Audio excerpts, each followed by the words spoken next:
El mundo no se detiene y cada día es una nueva aventura. Yo sí soy inmigrante.com presenta cada domingo a las 10 de la mañana, hora de Venezuela, Crónicas de un Inmigrante. Conducido por Chelín Guevara, Alexa Brexiani y Alexander Aragol. A través de radiofm.yosisoyinmigrante.com. Recuerda, Crónicas de un Inmigrante, cada domingo a las 10 de la mañana, hora de Venezuela. Yo sí soy inmigrante.com, marcando el rumbo. Buenos días, bienvenidos una vez más a Crónicas de un Inmigrante. Gracias por acompañarnos cada domingo, cada mediodía prácticamente. Nos permiten entrar a su casa, de verdad. Gracias por su sintonía y gracias por estar con nosotros.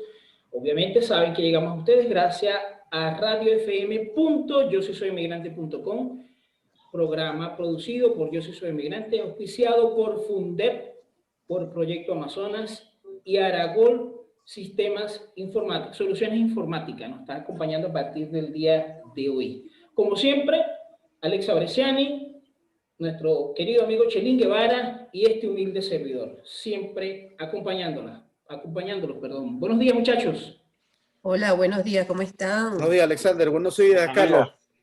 Buenos días. El día de hoy tenemos con nosotros al señor Carlos Moreno. Carlos Moreno es un venezolano que se encuentra actualmente en los Estados Unidos. Es abogado de profesión. Y bien, yo no voy a entrar en detalles, siempre comienzo con detalles, pero no, la historia la cuenta el mismo doctor Carlos Moreno. Buenos días, amigo Carlos. Buenos días, Alexander, Alexa, Chelín. Gracias por la invitación, de verdad. Gracias a ti, hermanazo, por aceptar la invitación y por permitirnos compartir tu historia y experiencia como inmigrante. De verdad, gracias de parte de Crónicas de un Inmigrante. Bien, Carlos, nos queremos conocer de ti, o mejor dicho, queremos contarles tu historia a nuestros oyentes. Ya nosotros tenemos algo adelantado, sabemos que eres abogado en Venezuela, eres maracucho. Y está radicado en Estados Unidos. Ajá, pregunta a Alexa que si eres zuliano. No, maracucho, de Maracaibo. Ajá. Rajao, entonces. Ajá. Cuéntanos, Carlos. Bueno, llegué a Estados Unidos en diciembre del 2009. Cuando llegué, había una nevada aquí en Utah, que fue el lugar que nosotros escogimos para venir como inmigrante. Yo principalmente llegué como estudiante internacional aquí en los Estados Unidos. Fue una experiencia maravillosa el haber tenido la oportunidad de estudiar aquí en las universidades de aquí. Justamente me gradué de abogado en la Universidad Rafael Urdaneta, en la popular URU, en Maracaibo, y ese mismo año me casé y me vine a los Estados Unidos a continuar mis estudios aquí. Aquí me gradué de Ciencias Políticas y Gobierno y me gradué de Seguridad Nacional, Gerencia en Desastre y Contraterrorismo. En ese tránsito de estudiar aquí, pasó yo creo que fue la crisis migratoria, la primera crisis migratoria venezolana, cuando más de 25.000 estudiantes venezolanos con visas de estudiantes en diferentes partes del mundo quedaron sin divisas.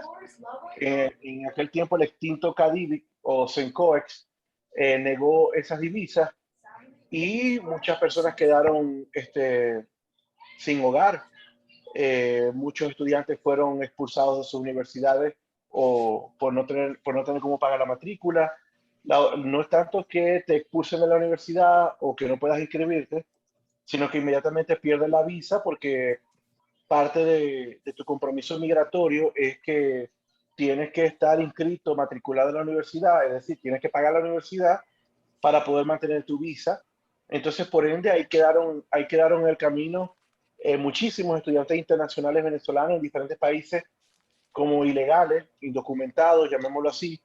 Eso me motivó a crear una organización que se llama Estudiantes y Líderes Venezolanos en el Exterior. Es una organización sin fines de lucro.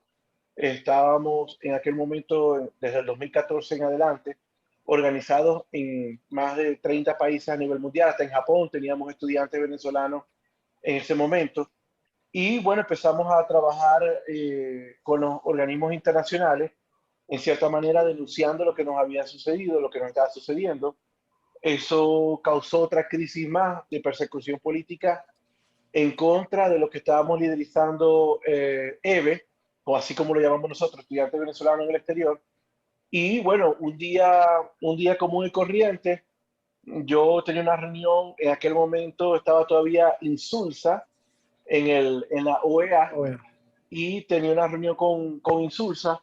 Casualmente, ese mismo día de la reunión, la noche anterior, perdón, me acuesto y por alguna razón que nunca ha pasado en mi vida, dejé el teléfono apagado. Al siguiente día me levanté bien de madrugada para ponerme listo para la reunión. Cuando prendo el teléfono tenía más de 1000 mensajes de WhatsApp, pero no era, era de familiares, amigos, todo el mundo enviándome videos y enviándome contándome de que esa noche anterior, el sátrapa y narcotraficante Diosdado Cabello me acusaba por traición a la patria y bueno, todo eso que ellos siempre acusan a la gente que hace el trabajo, ¿no? Traición a la patria son los cargos y me dieron como 3 cargos en ese momento y por ende tuve que aplicar asilo político aquí en los Estados Unidos. Mi caso, yo no sé si alguno de ustedes es abogado, pero mi caso creó jurisprudencia en los Estados Unidos. Jurisprudencia significa que cuando un caso es atípico, abre la puerta a otros casos parecidos para que se resuelva de esa manera. Yo tenía ya 6 años en los Estados Unidos. Para aplicar asilo político tienes que tener menos de 1 año. Y los abogados lograron que mi caso pudiera entrar como un asilo político tradicional, normal, antes del año. Y bueno, eso creó jurisprudencia para los siguientes estudiantes que vinieron y que estaban así como yo. Bajo la misma situación. Carlos, escuchando tu historia, antes que todo, maracucho que sale de Venezuela y llega a los Estados Unidos, tu proceso de migración fue por estudio, ¿no? Yo quería saber un poquito cómo fue ese proceso de transición, si tuviste dificultad, ¿no? Disculpa mi ne, que eso es algo típico aquí, de los que vivimos en Brasil, más que todos paulistas, ¿no? Es como pegar una giria de portugués. Quería conocer un poquito, Carlos, cuando tuvo ese proceso migratorio que llegó a los Estados Unidos a nivel de... quería saber si tuviste alguna barrera. Ya tú ibas con visto para estudiantes, si tuviste alguna barrera a nivel lingüístico, cultural, tuviste una buena aceptación, una buena... Cuéntanos brevemente ese proceso. Bueno, yo creo que la barrera de toda persona que va a un país donde no habla su lengua materna es el idioma. Yo me sentía súper frustrado, me levantaba en la noche y les digo aquí, me levantaba a llorar, porque cuando uno no habla el idioma es como la mente te juega dificultades. Por ejemplo, yo pensaba, o a veces las personas pensaban que uno, no sé, que era estúpido o retrasado. Disculpen si digo esto de manera peyorativa, pero cuando uno no habla el idioma del sitio donde estás viviendo, eso es una barrera enorme que tienes que rebasar para poderte compenetrar en la comunidad donde estás. Yo creo que eso fue lo primero. En cuanto a lo cultural, en cuanto a lo económico, a lo cultural me fue muy bien. Yo llegué al estado de Utah, donde es un estado donde una gran parte de la población es miembro de la Iglesia de Jesucristo en los Santos del Último Día, o conocido vulgarmente, mejor conocido como los mormones. En este estado, la gente hace misiones por 2 años cuando son jóvenes, fuera de su país regularmente, y conocen lo que es ser un inmigrante y conocen lo que es aprender otro idioma. Entonces, la cultura en este estado es maravillosa, es fascinante porque la mayoría de las personas saben lo que es ser un inmigrante y saben lo que es hablar otro idioma. En la parte de económica, para mí fue muy difícil porque tenía que vivir, por supuesto, como todo inmigrante vive, bien con el presupuesto bien apretado. Cuando pasó lo de Cadivi, que no pudimos transferir más dinero, yo tengo historias propias donde puedo contar una ahorita, donde mi hijo me pidió una hamburguesa de McDonald's que cuesta $1 aquí y tenía la cuenta en -0. Y tuve que decirle, bueno, hijo, McDonald's está cerrado y aquí los McDonald's son 24 horas. Eso como padre creo que no importa que uno como persona pase hambre o tenga alguna dolencia o uno sabe como dice en Maracaibo, uno sabe aguantar la pela. Pero cuando eso toca a tu familia, cuando toca a tus hijos, es allí donde duele, donde realmente duele en el corazón. Entonces, ese episodio de necesidad como inmigrante pasó en muchas ocasiones por la misma naturaleza de la visa. No podía trabajar fuera del campus universitario. Y si la persona trabaja fuera del campus universitario, no, es casi imposible tener un buen rendimiento académico. Pero me pasó un milagro. Cuando estaba en ese proceso más difícil de vida, donde no tenía ni cómo pagar la universidad, no tenía cómo vivir, mi papá me llama y me dice, Carlos, ¿qué tal si te lanza, porque le dije que habían elecciones en la universidad, me dice, Carlos, pero ¿qué tal si te lanza a presidente de la universidad? ¿Cuántos latinos, cuántas personas se han lanzado a presidente? Yo le dije a mi papá, vean, papá, yo no creo que lleve chance. Yo hablo segundo idioma el inglés, la mayoría son americanos que están bien preparados. Y me dice, no, pero es que vos tenés la escuela de Venezuela, ¿quién va a poder con vos? Entonces yo vine y me registré en las elecciones y adivinen qué pasó. ¿Qué ganaste? Ganaste. Ganamos las elecciones. Ganaste, señor. O sea, eso está sobreentendido. Ganamos las elecciones por paliza. Ganamos las elecciones por Y un paliza. hecho histórico, el primer venezolano en ser presidente de una universidad aquí en Utah. El primer latino Wow. El electo primer latino. presidente, latino inmigrante. Tanto fue así que la legislación de Utah, el Consejo Legislativo de aquí del estado, tuvo que reunirse, porque ellos sesionan solamente a principios de año, y tuvo que reunirse en una sesión especial porque el hijo de Ingrid ganó la presidencia y en el estatuto universitario no rezaba de que alguien que no tuviera la nacionalidad americana o residencia como mínimo fuera presidente de los estudiantes de la universidad en ese momento más grande de Utah. Entonces fue un milagro. Yo les estoy sincero, fue un milagro. Después me reelegí por segunda vez, casi doblo el número de votos que saqué la primera vez y la paliza fue más bestial de lo que hicimos la primera vez. Entonces, pero el milagro está en que yo no sabía esto que les voy a contar. Yo gano la elección y me llama la rectora. Mira, me quiero reunir contigo lo más pronto posible. El otro día estaba con la rectora. Y la rectora me explica y me dice, bueno, los presidentes de Federación de Centros de Estudiantes tienen estos beneficios. ¿No? ¿Y cuáles son esos beneficios? Le pagamos full la universidad y les damos un sueldo para que puedan dedicarse a ser presidente durante su periodo, un año. Yo reventé a llorar. Yo digo, bueno, esto es lo que yo necesitaba. Carlos, bueno, muy sentida tu historia y sobre todo la de la hamburguesa. Ya tú sabes que esa es la melodía que me hace llorar a mí, los niños. Y de verdad que bueno, hermano, así como hubo cosas buenas, malas, perdón, sé que en tu vida están ocurriendo cosas importantes y han ocurrido cosas bien interesantes que bueno, bien vale el esfuerzo. Yo la primera vez que vi a Carlos Moreno, 2 días de haber llegado a Utah, lo vi en una fotografía, en el Trax, que es como decía el tren pequeñito, y Carlos Moreno aparecía en una fotografía, su rostro, que eras miembro de la federación, es que se llama aquí Federación de Centros de Estudiantes, ¿no? Ajá. Bueno, y Carlos aquí es una figura, por ahí tú revisas la página de UBU, aparece como figura hispana. Carlos, dos hechos importantes, la Federación de Centros Universitarios. Cuéntanos un poco esa experiencia como héroe de ciudad, que me parece que es una de las, diría de las terceras, después de ser papá, ¿no?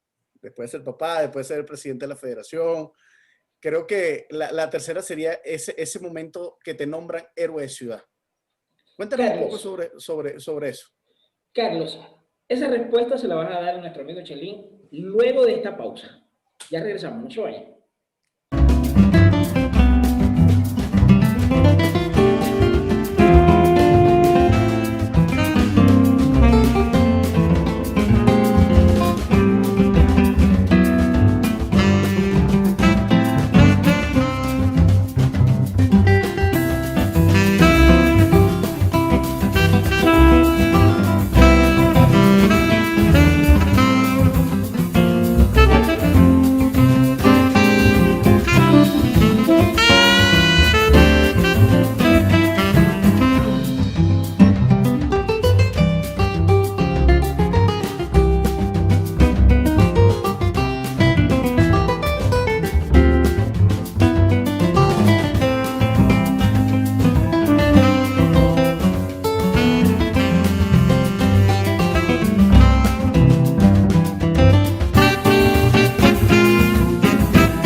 Bien, Carlos, preguntaba Chelín en la parte anterior, ¿cómo había sido tu experiencia con estos dos hechos hermosos y grandiosos que han pasado por tu vida? Cuéntanos.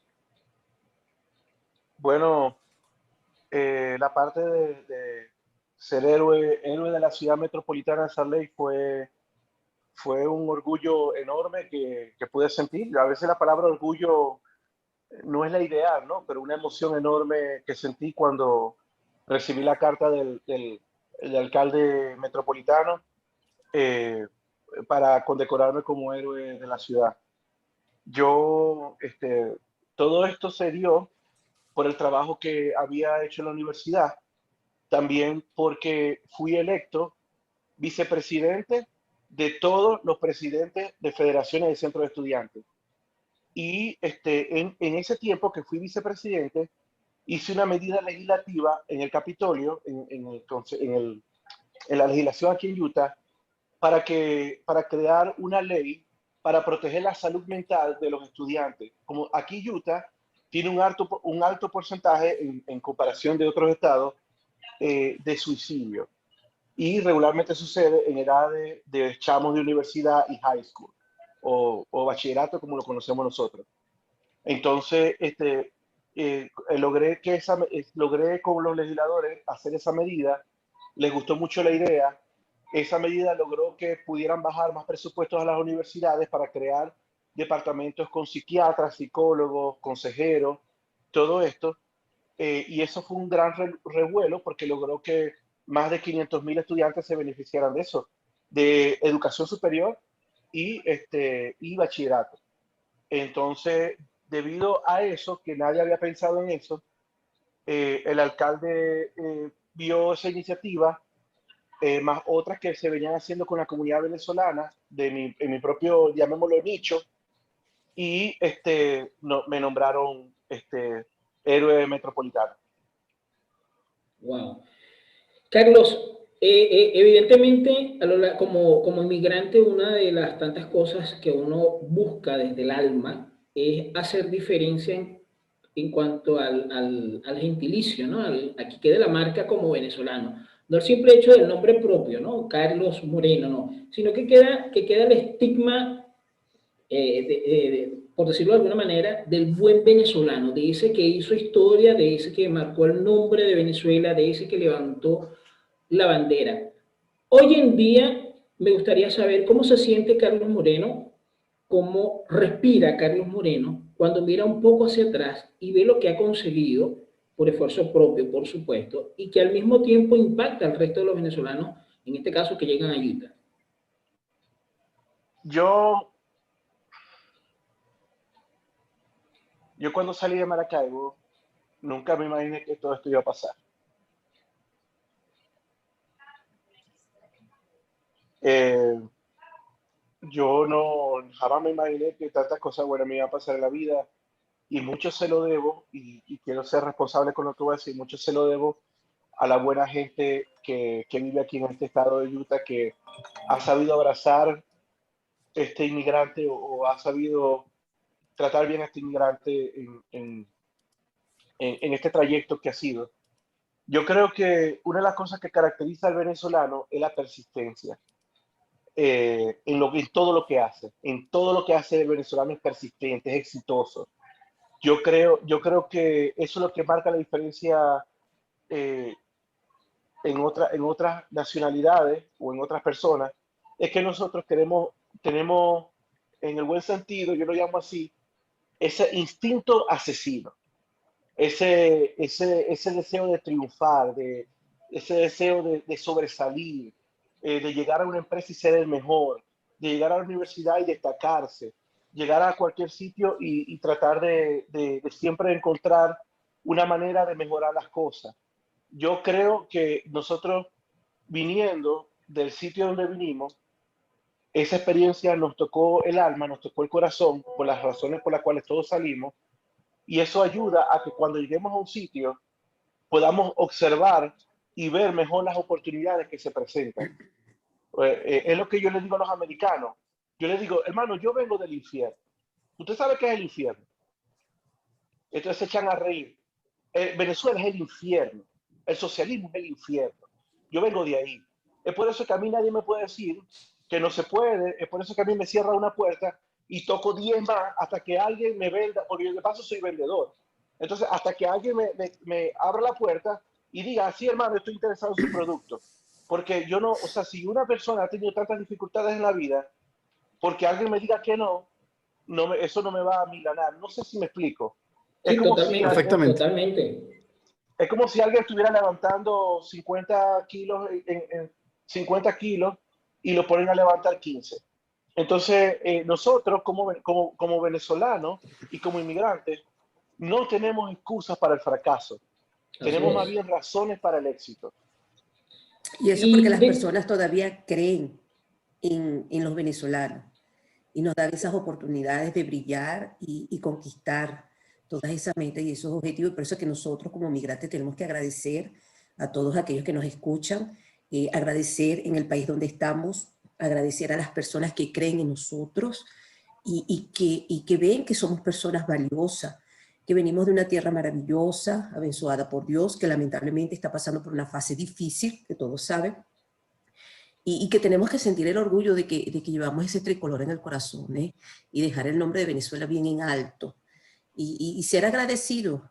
Tuviste esa oportunidad, Carlos, maravillosa, y tenemos que sentirnos orgullosos de ser quienes somos y de dónde venimos, sin duda. Carlos. Quisiera acotar algo, y disculpa, Chelín, quisiera acotar Nada. algo más antes que se nos vaya la idea, antes que se me vaya la idea. Aquí queda de manifiesto el hecho de que el venezolano no deja que las cosas sucedan. Él hace, él acciona para que las cosas sucedan. Y yo creo que esa es la parte magnífica de ser venezolano, como lo acaba de decir Carlos.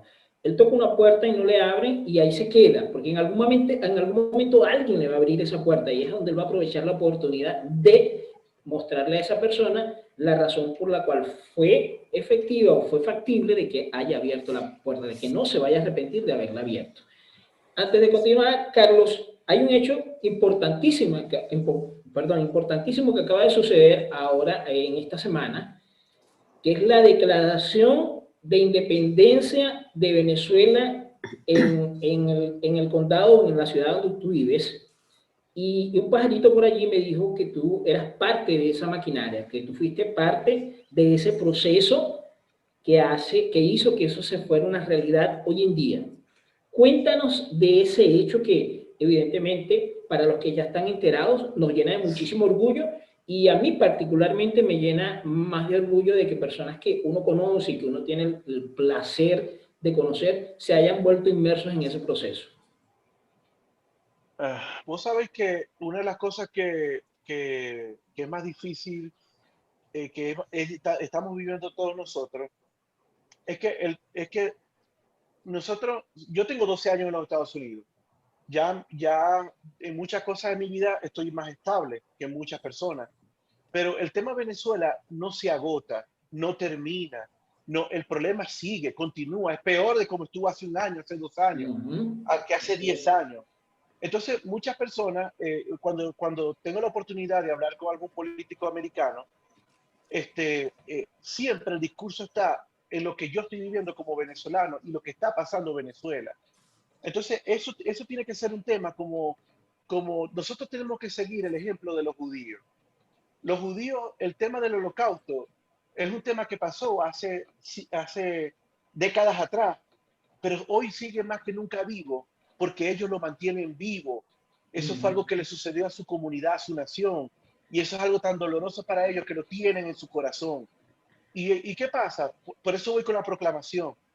Esta idea que tuvimos es porque nosotros queremos tener vivo el sentimiento venezolano, ese sentimiento de lo que está pasando en nuestro país. Yo tengo 12 años aquí y digamos que que muchos aspectos de mi vida están estables ya. Pero ¿qué pasa? Porque yo esté estable no significa que me voy a olvidar de mi país, que la gente que está allá está sufriendo. Yo tengo primos, amigos, familiares, tíos que están allá y siguen sufriendo lo mismo que yo sufrí hace 10 años atrás o 12 años atrás que me vine. Peor, 100 veces peor. Entonces, ¿por qué se hace este tipo de proclamaciones? Porque ayuda al ciudadano americano y al político americano, en este caso en la proclamación de aquí de Utah, para que entienda lo que está ocurriendo en un país que no está muy lejos de donde ellos están viviendo. Y que el problema está aquí, que el problema está vivo. Lo vemos cada día en la frontera, cuando pasan cientos de venezolanos todos los días por la frontera México-Estados Unidos. Esos compatriotas duelen cuando vemos niños, personas pasando y llegan a la parte de Estados Unidos y se desploman a llorar, a besan el suelo y pasan con sus hijos con una vergüenza tal, como unos refugiados, como unos desplazados. Y ustedes lo pueden ver en Brasil, lo pueden ver en Estados Unidos, el escenario es el mismo en donde sea. Entonces, ¿cómo nosotros podemos mantenernos callados? ¿Y qué es lo mejor que podemos hacer nosotros como venezolanos en el exterior? Este tipo de proclamaciones que siembran conciencia en la gente de las personas. Te lo digo porque fui, por último, para cerrar este punto, fui a una oficina congresional y en la charla yo tenía que llevar unos casos de unos venezolanos que necesitaban ayuda del congresista. Y estaba reunido con todo su staff, con toda la oficina. Y me dice una persona que estaba en la oficina, ay, pero la cosa en Venezuela está tan difícil así que la gente prefiere pasar la frontera de México con Estados Unidos. O sea, si está así difícil. Entonces, estamos hablando de una persona que de lunes a sábado come y respira política internacional y local. Claro. Que todos los días está hablando de política, que conoce las cosas que están pasando en el mundo en mayor entendimiento que una persona que no trabaja política. No, o entonces, por lo menos eso uno deduce, ¿no? Que debería estar al tanto de todo eso. Exacto. Entonces, si una persona que trabaja con un congresista de los Estados Unidos, que escucha los problemas de políticos de la nación y a nivel internacional, no sabe lo que está pasando en Venezuela, imagínatelo cómo piensa el americano de a pie, el americano común y corriente. Entonces, esto es un discurso constante que nosotros tenemos que tener en donde estemos, porque lo que pasó en Venezuela fácilmente está pasando en los Estados Unidos. Entonces, convirtámonos en esas voces de advertencia y esas voces de libertad, tanto por el país donde estamos como por lo que ocurre en nuestro hermoso país. Carlos, para el próximo 5 de julio también lograste que una ciudad también hiciera la proclamación. Háblanos un poco sobre la ciudad de Oren. La ciudad de Oren es una ciudad muy especial porque su alcalde visitó o vivió en Anaco, Anzoátegui, un tiempo en los años dorados de Venezuela, en 1997, ya casi 98. Y el alcalde, nosotros invitamos al alcalde a una reunión de EVE, fue en el 2019, creo, o 2020, ante el coronavirus, fue la reunión. Y el alcalde fue y contó esa experiencia y nos dimos cuenta que tenía un vínculo con Venezuela, y un grupo de nosotros enviamos una misiva al alcalde pidiéndole que celebrara el 5 de julio como el Día de Independencia de Venezuela y Día del Inmigrante Venezolano. Y el alcalde lo hizo sin ningún tipo de problema y lo ratificó en su ciudad. Carlos, una última pregunta. Tengo entendido que tú eres el único maracucho que eres afecto a Caribes de Anzoátegui, ¿no? Al equipo. Ve lo que vamos a hacer, ve lo que vamos a hacer. Ahora, gracias, yo me voy porque ya comenzamos a hablar de un tema muy delicado aquí, ¿no? Yo voy a conversar con la gente. Vamos a editar esa parte, Alex. Eso. Yo voy a hablar con la gente de producción de tal manera de que editen esta parte. Carlos de los Leones. O voy a pasar, tú me vas a firmar la carta para que saquen a Chelín y nos den a nosotros dos con el programa y listo. Yo creo. No podemos Bueno, Chelín, te acepto lo de Caribe y Anzoátegui porque yo viví en Oriente Ajá. 2 años, pero lo de los Leones te fuiste lejos. No, claro, ya va. Lo de los Leones se fue lejos, ¿no? Era bastante para ellos, o sea, ser parte de los Leones. ¿Cuál es tu equipo, Carlos? ¿Cuál es tu equipo? Tengo que preguntar, es mi trabajo. Es mi trabajo preguntar. Eso, ¿cómo tú le preguntas a ese maracucho, hermano? Sí, Carlos, si tú dices cuál es el equipo, el programa va a usar, hermano. Ya voy a sobornar a la gente de producción ya. Carlos, te quiero hacer una última pregunta y sé que ya el tiempo es breve. Y creo que es una pregunta que te conozco muy importante para ti. ¿Qué significa? Entendemos que todos tenemos una relación muy de afecto pues con nuestros padres, todos amamos a nuestros padres, pero he notado en el tiempo que tú tienes una relación muy especial. Brevemente, es una pregunta tal vez tácita, pero sé que tú la vas a responder con mucho sentido. ¿Qué significa tu padre para ti? Que en todos los discursos me he dado cuenta, a mí que me encanta el análisis del discurso, citas a tu padre.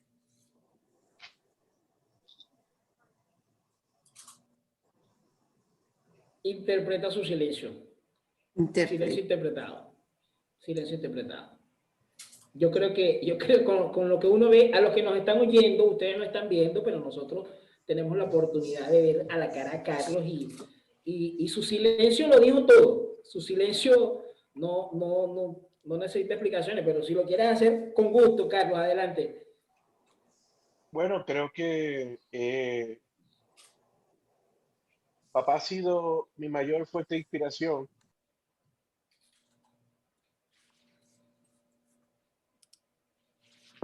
Durante todo este tiempo de vida que tengo. Amén. Amén. Gran saludo a tu padre. Cuando ve este video, mis afectos para él y mi cariño. Un gran hombre. A mi viejo lo he visto ser desde taxista, constructor, obrero, ejecutivo, vendedor, y creo que esa persistencia o esa cualidad de soñador la aprendí de él. Y yo creo que una vez alguien muy cercano a nuestra familia, yo le comenté que yo quería ir a estudiar a los Estados Unidos. Y esa persona, por supuesto, me dijo, ¿y tú crees que tú puedes ir a estudiar a los Estados Unidos cuando no tienes ni una visa? Cuando es tan caro una universidad dentro de los Estados Unidos. Y esa persona, yo pensaba que me iba a dar apoyo, o aunque sea moral, y yo me fui por el suelo a mi casa. Y yo recuerdo ese día como si fuera ayer, y mi papá me dijo unas palabras muy así, me dijo algo así como que, bueno, si fuera, si, o sea, él me comentó y me dijo, siempre recuerda que tú eres hijo de un rey celestial. Mi papá en aquel tiempo no tenía ninguna creencia cristiana o asistía a alguna iglesia cristiana X, ¿no? O nada, ninguna iglesia. Tú eres hijo de un rey celestial y lo que Dios quiera que sea tu destino, eso no lo va a detener nadie. Y siempre, y cuando le comenté que quería venir a estudiar a los Estados Unidos, él fue la persona que me apoyó en primera instancia en todo esto. Y bueno, de mi padre le puedo contar unas 1000 historias acerca de él y cómo él ha inspirado mi vida a creer cuando nadie más cree. ¿Cómo que se llama tu papá, Carlos? Ajá, ya iba a hacer la misma pregunta. ¿Cómo se llama el señor? Carlos Moreno.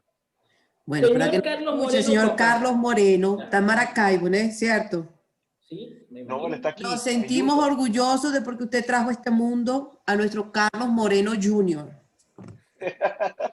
Señor Carlos Moreno, papá, definitivamente usted hizo un gran trabajo. Usted no se equivocó en nada. De verdad que Dios lo bendiga a usted y a su familia. De verdad que hizo un hombre de bien y un hombre que particularmente es digno de admiración como venezolano y como ser humano también. De verdad que sí. Lo felicito a todos y que Dios los bendiga. Realmente. Amén. Amén. Bien, el tiempo es inclemente con nosotros. Quisiéramos que el programa durara muchísimo más, pero no podemos luchar contra eso. Carlos, antes de despedirnos, muchachos, unas palabras de despedidas antes de terminar el programa. Alexa, Chelín. Muy Bueno. agradecida escuchar esta historia tuya, Carlos, inmigrante venezolano. De verdad que sí, es una historia de inspiración para muchos de los que nos están escuchando, tanto en Brasil como fuera. Soñar no cuesta nada, siempre tenemos que creer en nuestros sueños. Y muchas gracias por participar con nosotros este día. Fue bien delicioso compartir un poquito con ustedes, también Chelín, mi compañero Alexander, gracias. Como siempre, placer para Esperemos nosotros. que estés aquí nuevamente con nosotros, contando un poquito más de historias. Mira, Bueno, Carlos, cuando quiera. Carlos, no te creas, la señorita que está aquí también lideriza una organización que se llama Proyecto Amazonas, que te invito a que revises su trabajo, de verdad maravilloso. También te vamos a entrevistar, Alexa. Deberíamos entrevistarte para que eches tu lloradita aquí también. Deberíamos. Claro que sí, por supuesto que sí. Gracias, Carlos. Esa historia para otro capítulo. Claro que sí. Bien, Carlos, yo quiero agradecerte en nombre de Crónicas de un Inmigrante, de los muchachos, de mis compañeros de trabajo, Chelín, Alexa, de tu tiempo, una vez más. De verdad, gracias de todo corazón por el trabajo que vienes realizando. Gracias por levantar la bandera de nuestro país. Gracias por colocar el pecho con muchísimo orgullo venezolano. De verdad, gracias y que Dios te siga bendiciendo. Y me gustaría que terminaras con unas palabras de aliento, de consejo, de esperanza para nuestros hermanos venezolanos. Bueno, hay una cita que leí hace algún tiempo atrás que dice, las grandes victorias no suceden en los escenarios del mundo, sino en los repliegues íntimos del corazón. Cuando nosotros nos aprendemos a despojar del orgullo, del ego, cuando somos más humildes, cuando amamos al prójimo como a nosotros mismos, cuando hacemos las cosas que no nos gustan para mejorar nosotros mismos, es cuando nos convertimos en ciudadanos del mundo. Quizás en este momento, algunos que me escuchan, está haciendo algo que no le gusta hacer, pero que en este momento de su vida es lo mejor que puede hacer por su familia. Y que esta circunstancia que está pasando ahorita no define lo que va a ser su futuro, ni no define el futuro de su familia. Así que sigamos luchando y nunca paremos de luchar por nuestros sueños y sobre todo de soñar. Un gran aplauso para nuestro hermano Carlos Moreno. Y bien, llegamos al final, señores. Gracias una vez más por acompañarnos y quiero terminar el programa citando una frase que escuché de un señor llamado Adolfredo Barreto, que dice que Dios no patrocina fracasos. Entonces tengamos siempre eso en mente y acompañémosla de algo que dijo Carlos hace un rato, tener siempre las ganas, la inquietud y el don de soñar. Yo difiero de otra gente que dice que soñar es eso, soñar. Sin embargo, yo pienso que el primer paso para alcanzar lo que uno quiere es soñar. Si no lo sueñas, no vas en busca de ese sueño. Así de simple. Y como siempre, Dios es tan magnánimo que nos regala un cheque de 24 horas todos los días. El cómo lo vas a invertir o no, el negocio tuyo. Hasta luego. Un abrazo. Bendiciones. Gracias, Carlos. Gracias. Saludos.